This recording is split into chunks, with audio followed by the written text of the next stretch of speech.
The Hereford bull in the background there is a frame 8. I wouldn't touch him with a 10-foot pole. He is way, way too big, okay? Way too big.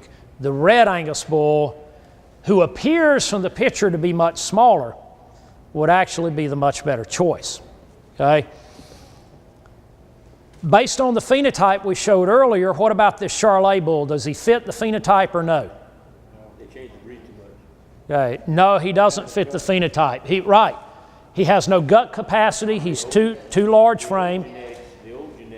The old genetics. Exactly. And there are some old Charolais genetics that are being preserved and brought back. Thank goodness. But again, remember, he was in a university bull test. So any bull in a university bull test is supposed to be pretty good, right? Right? So, okay, now this is an Angus. What about him? Too much air under the stomach. Well, no, wait a minute. He's an Angus. I thought all Angus were good, right? No. Actually, he looks like that Charolais we just showed, except not even as good as the Charolais, right? Like exactly. Looks like he got the key in his leg, right? He does, doesn't he? Okay, now let's talk about cows. All right, now bulls, we said we want them to be very masculine, right? Cows, we want them to be very feminine, okay? So a cow should be lean and clean about the head, neck, and shoulders, okay? She should not be heavy-fronted. She should not look like a steer, okay? She shouldn't be coarse about the head, neck, and shoulders, but extremely lean and feminine in that region of her body, and she should wedge back, okay, like this. And you'll notice this cow exhibits those characteristics. She has excellent depth of body and spring of rib. You know, she wedges back. She has a slight downward angle from her hooks to her pins, right? That's what you don't. You don't want a level rump cow. You know, when I was on the collegiate livestock judging team and all of that, we were taught level rumps, right? Select for that. No. You want a slight downward angle from the hooks to the pins. They'll calve so much easier. They have far fewer calving problems, okay? Look at the soundness of her feet and legs, the depth in the heart girth and the flank, and look at how sound the udder and teats are, okay? Again, that's what we're looking for in the ideal cow. Bonsma said that the animal that is really functionally efficient will have small, sleek, and very shiny teats, okay? How many people have seen cows, you know, that have the huge teats? And then you have difficulty, what? Getting the calf to be able to nurse and all of that. Right. That's no fun, is it? That is no fun. Having to get her up and strip the milk out to get the teat small enough so the calf can latch on and start nursing. And why do we bother with that? You know, we just need to get rid of it and cull that out of our herds. Another thing Bonsma said is that an animal should appear large lying down, but not large, meaning tall, standing up, okay? Now, again, just like in the bull, the widest part of a cow should be the midrib region, okay, when viewed from the hind or from the front. So I'm going to show you different breed types of cows, but they all have the same phenotype, the phenotype that we're looking for. Okay, take a look at this girl. That's a South Louisiana cow there. Take a look at this one, okay? Same characteristics. Now, when we view from the side, again, lean and clean about the head, neck, and shoulders, a lot of depth of body and spring of rib, very functional feet and legs, udders, and teats, okay? You'll see all of these cows exhibit these characteristics. Okay, so if we want to have a highly successful grass-based livestock operation, and I'm not talking just about beef animals, but I'm talking about if we want to do pastured lamb, poultry, pork, or whatever, it all starts with the soil, okay? And I spend a large amount of time in the workshops and conferences that we do around the country talking specifically about this, okay? First of all, and many of you may have seen this, it's the Soil Food Web by Dr. Elaine Ingham, but we got to remember that the soil is alive and it's the foundation for everything above it. Now, so often in agriculture, and I was very guilty of this for a lot of years myself, okay? We tend to look at only what we can see, right? And we don't tend to look beneath our feet. So we look at what is our grass doing in our pastures, what are our animals doing, and we spend an inordinate amount of time looking at that rather than paying attention to what can we do to build the soil, okay? So that's what we want to talk about now. So if you look beneath the soil surface, this is what you should be seeing. Life, full of life, okay? We go all over the country and into Canada and Mexico, different places, and we measure, we look at the soil. We dig down 3 feet, we dig 3-foot deep soil pits, okay? And sometimes deeper. And we go down and we look at what's there in terms of soil life. And you know what we're finding? Almost no matter what region we go to, what are we seeing in terms of soil life? Hardly nothing. Nothing. It's dead soil. The soil has turned into nothing but a medium just to hold up a plant root. We're not seeing any life, okay? It should be vibrant. It should be active, okay? So we're going to describe what that looks like. Do you know that 90% of soil function is mediated by microbes? So if you don't have a healthy, active, functional microbial population in the soil, then soil function is not mediated. It's not conducted. That's why we have such a heavy reliance now on what? Inorganic fertilizers, okay? Which kills off the microbe. All we're doing is exasperating the problem. You're exactly right. It's a vicious cycle. Makes us addicted to fertilizer. Yes, yes. It's the same thing exactly. It's a drug problem. It takes a bigger kick every year. Exactly. Yeah. We do the same with our bodies, don't we? We get dependent on drugs, whether they're illegal or prescription. We get dependent on drugs, and it becomes a vicious cycle in our own bodies. We can't get off of them. However, microbes depend on plants. If you don't have active plant life and roots in the soil, you're not going to have an active soil microbial population, okay? So how we manage our plants above the soil is critical to what we see in terms of microbial life and other life below the soil surface. So plant growth and health is highly correlated, okay, to the type of life we have in the soil. And basically what we're talking about here is microbes do matter, okay? They matter a lot. And even more important, that microbial community structure is critical. For instance, the fungi to bacteria ratio in the soil is critical. The predator to prey microbe ratio in the soil is critical, okay? And we have to understand that. Now, most soils in the U.S. today, whether they be in row crops or in pasture, when I examine them for microbial population, conventionally managed soils in agriculture today, what do you think is the predominant microbe present in that soil?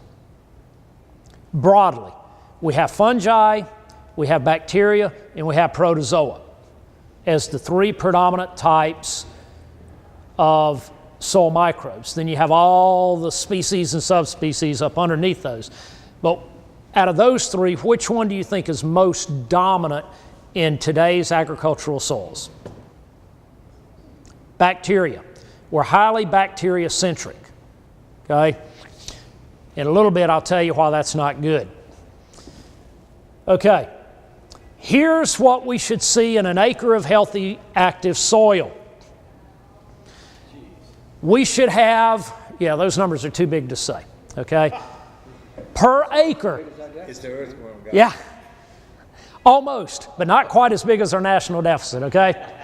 All right, but per acre of soil in the first 6 inches, okay? In the first 6 inches of soil, we should have 2,600 pounds of bacteria. We should have 2,600 pounds of fungi, 90 pounds of algae and protozoa, 400 plus pounds of earthworms, and over 800 pounds of insects. That's what we should have, and we do. And I'm going to give you some examples of that later where we've been able to restore that. Yes, sir. Mycorrhizae, Yep. that figures in under fungi. Yes. Yeah. Mycorrhizal fungi. Right. AMF fungi. And we're... I saw a video that you saw too. Yeah. 2 inches is 800 miles of mycorrhizae. Exactly. I'm going to show a picture here in just a little bit that'll illustrate that. Exactly. All right, so that's what we should have in an acre of healthy soil for optimum soil health. Let me show you what we have found is in most of our agricultural soils in the U.S. There you go. That's what we really look like. Okay? Now, let's compare and contrast again. All right? Can I ask you a question? Yes, sir. Where'd you find this soil? This is actually NRCS. Okay, we contributed a lot to this data. Okay, but NRCS this is actually on the NRCS soil health portion of your website. Okay, so this is there. It's all. You can also go to you can Google Soil Food Web and find this data as well. Okay, as well as a lot of other information. The NRCS actually now has a very, very good soil health informational site. It's excellent. I was hoping to hear you say, we went out in the woods and took off the layer of leaves, and that's what we found right there in that first 4 to 6. That's what I was hoping to hear you say. We did this everywhere. We did it from Canada. When you did it in the woods, you didn't come up with something like this? In the woods, we came in true forest, untampered forest. Yes, we come up with this. Yes. And we still, in some native rangelands, we still come up with this that have been untampered with, okay? But they're few and far between, all right?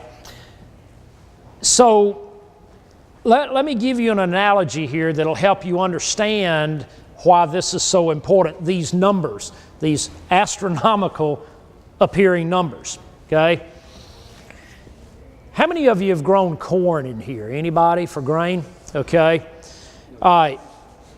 When you grow corn for grain,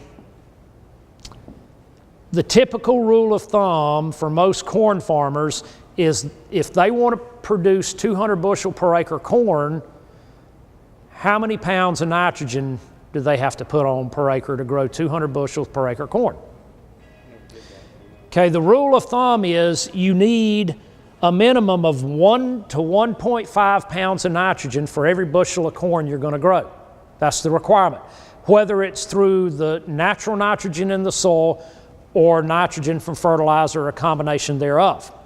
Okay?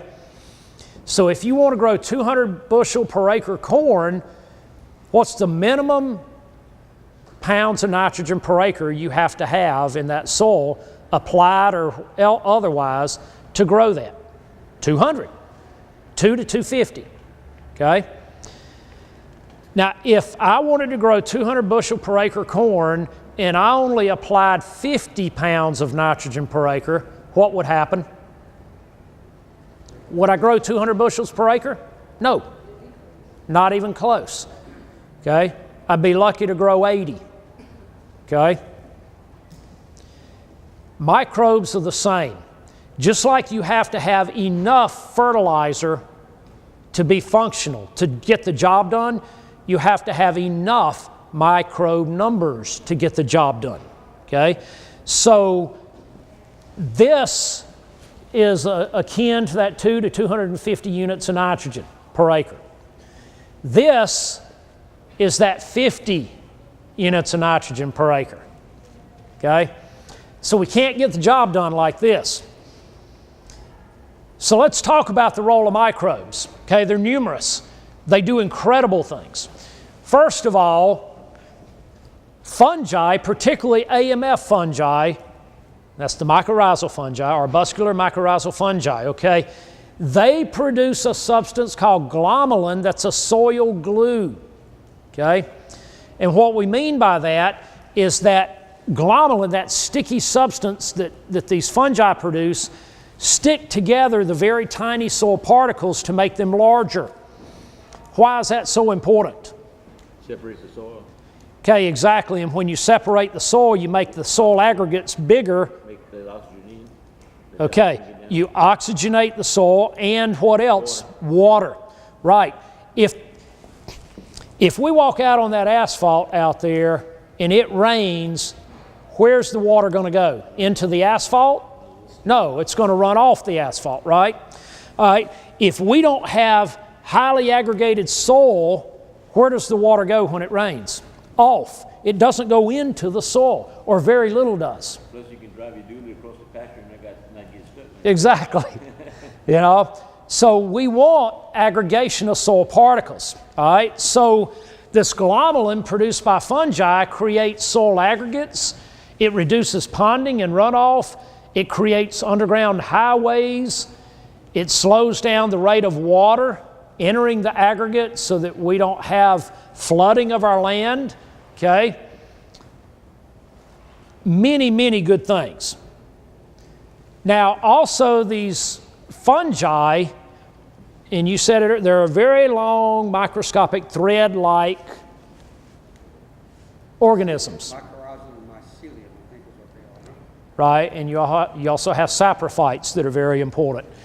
But they have very, very fine filaments, thread-like filaments. What they do, it's a symbiotic relationship. The fungi and the plant roots exist to each other's benefit, okay? So these fungi attach themselves to the plant root hairs and extend the plant roots deeper into the soil, okay? The fungi are so fine that they can pick up microscopic, they can pick up micronutrients much more efficiently than the plant roots can, okay? And so the fungi pick up the micronutrients in the soil, they transfer them to the plant roots.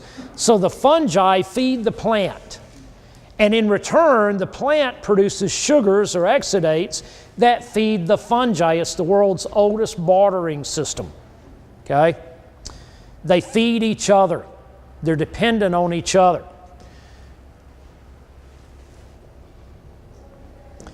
In a single gram of soil, we should have between 10 and 50,000 species of microbes, okay?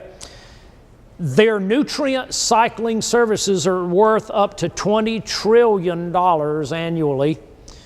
They are the world's most valuable ecosystem, okay? So we need to pay attention to it.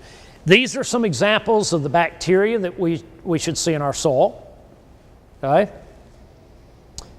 There's our mycorrhizal fungi, okay? Looks like plant roots, right?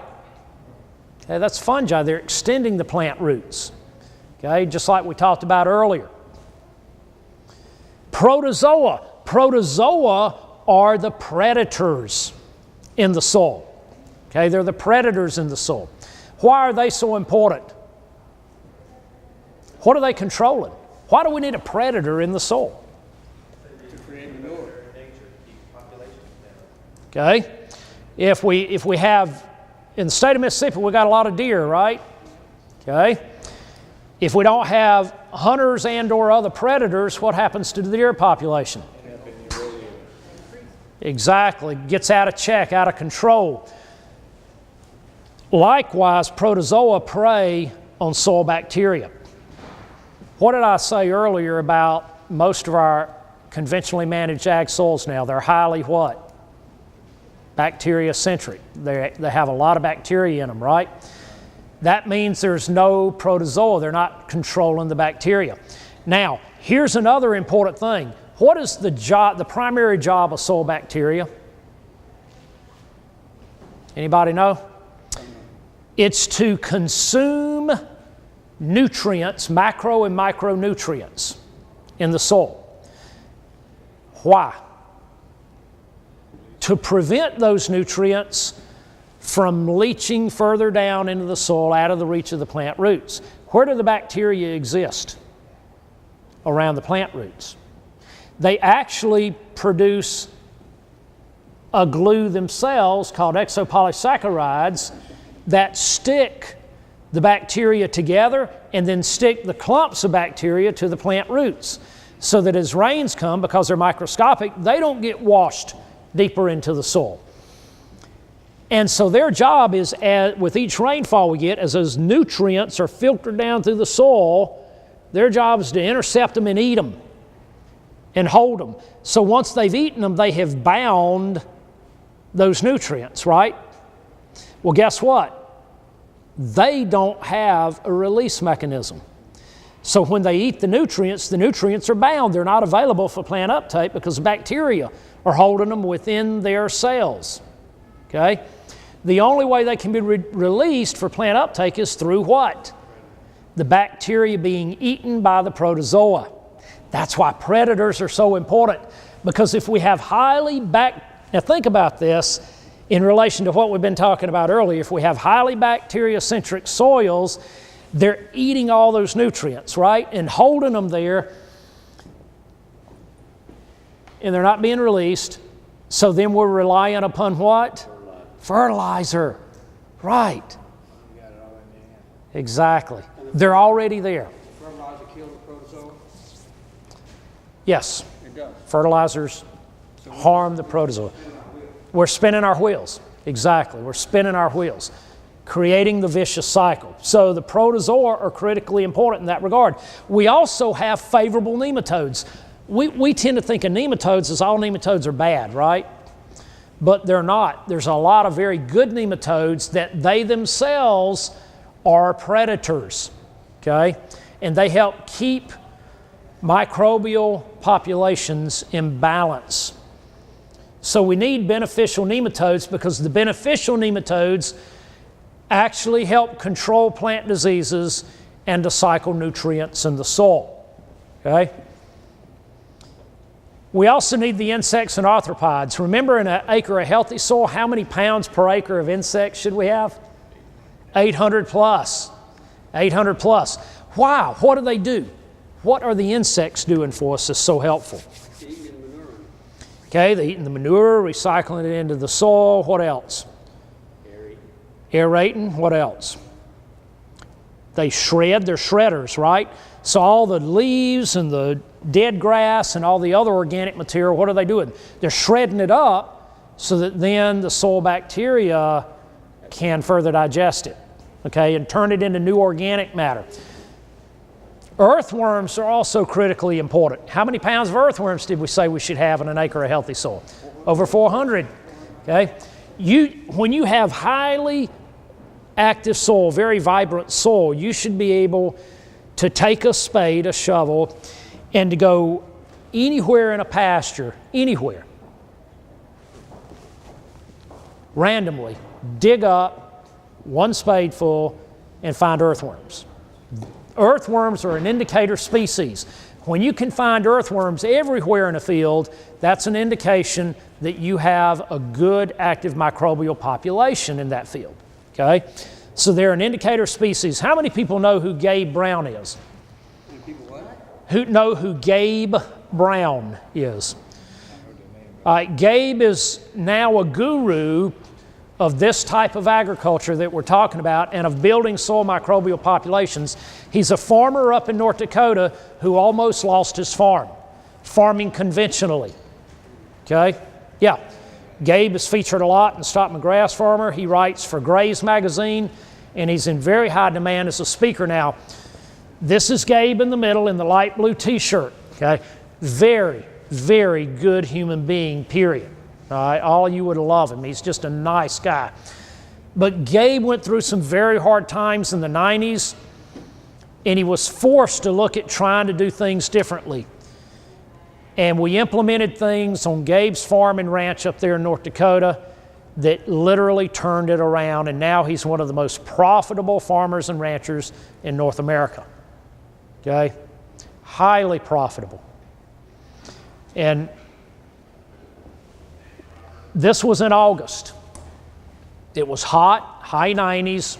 We were out there this past August checking on things, progress that was being made. That's his son bent down there in that field.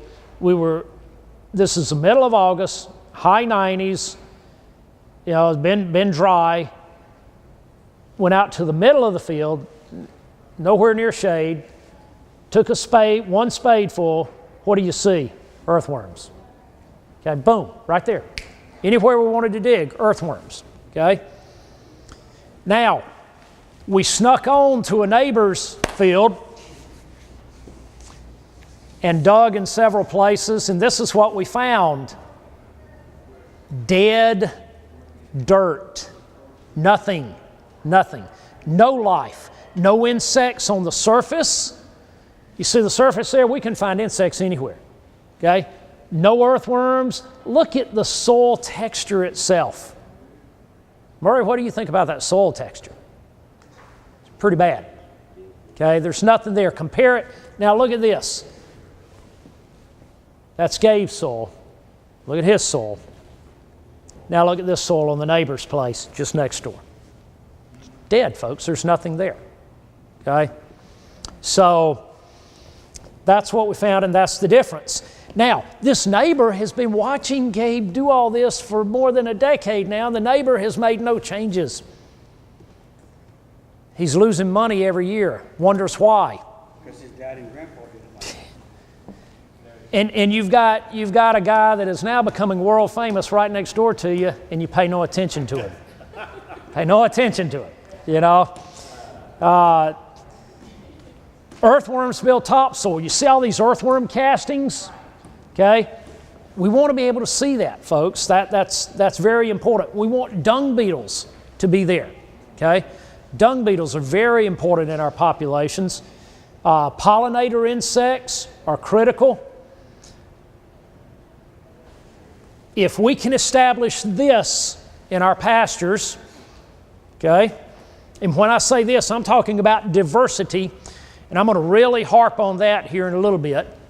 Okay, if we can establish diversity in our pastures, we also return pollinators, and we start to see an incredible array of pollinators. I've got tons of slides full of nothing but just documenting many, many different types of pollinator insects returning, from butterflies to different types of bees, you name it. Okay?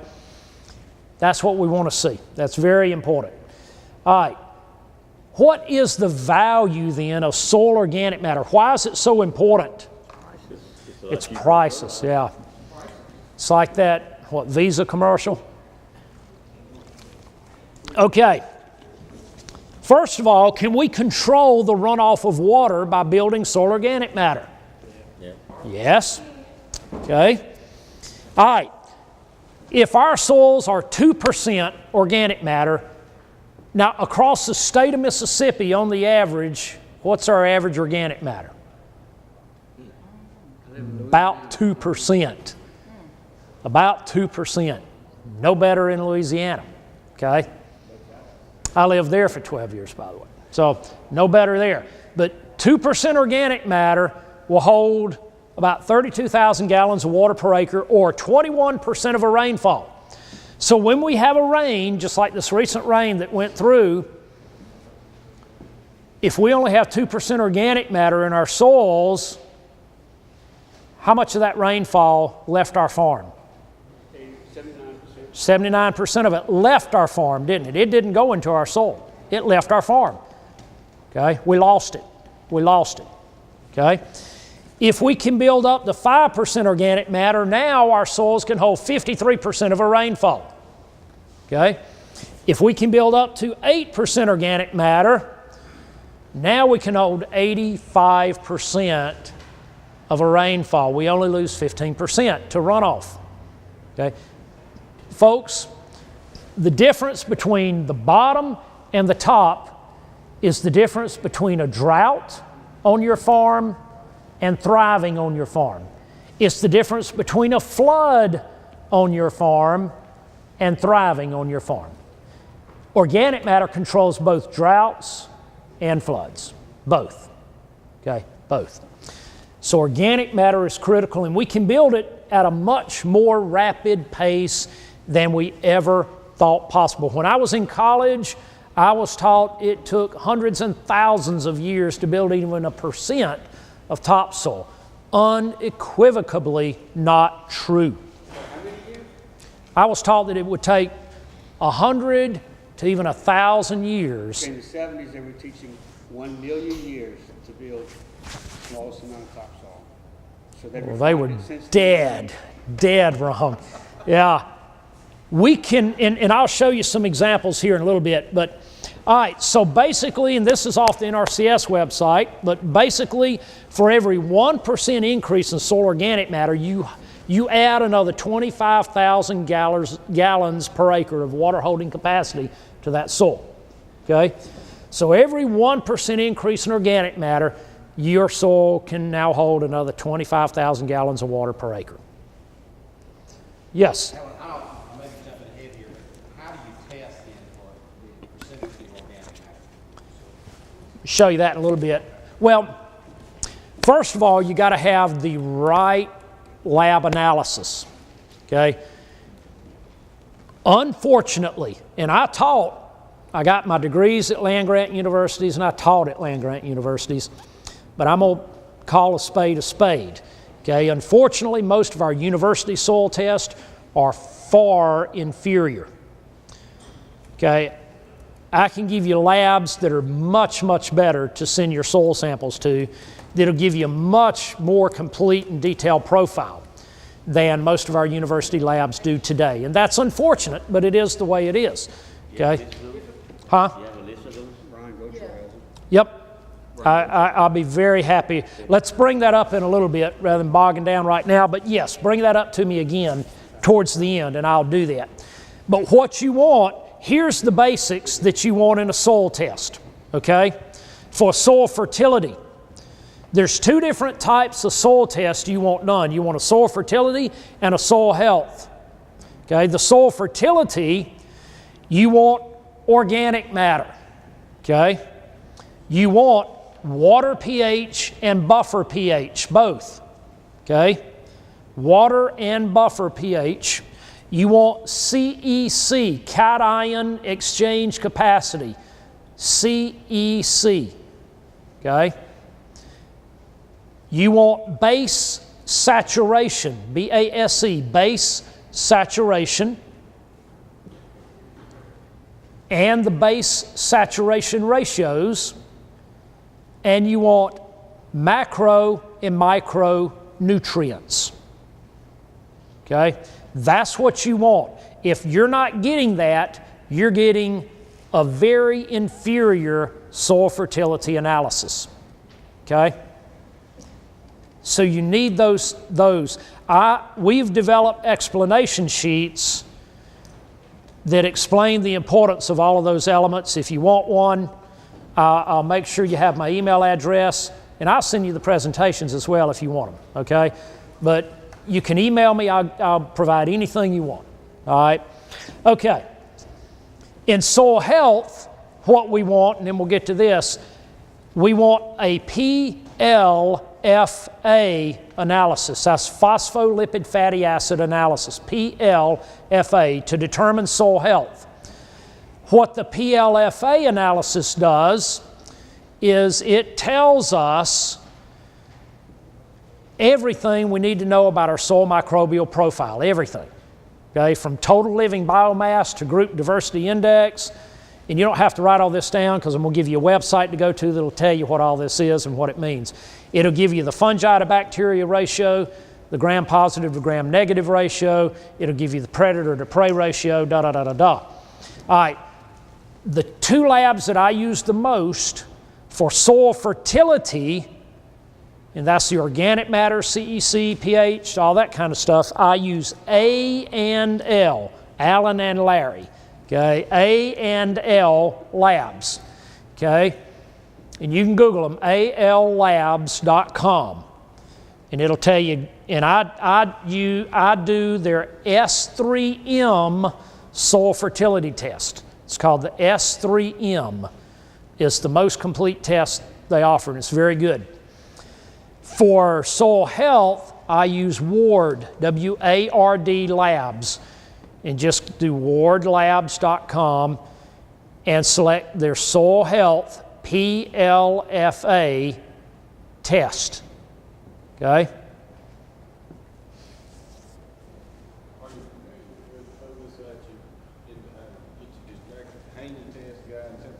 The Haney test, right. The Haney test is very useful. It gives you a good overall composite, okay?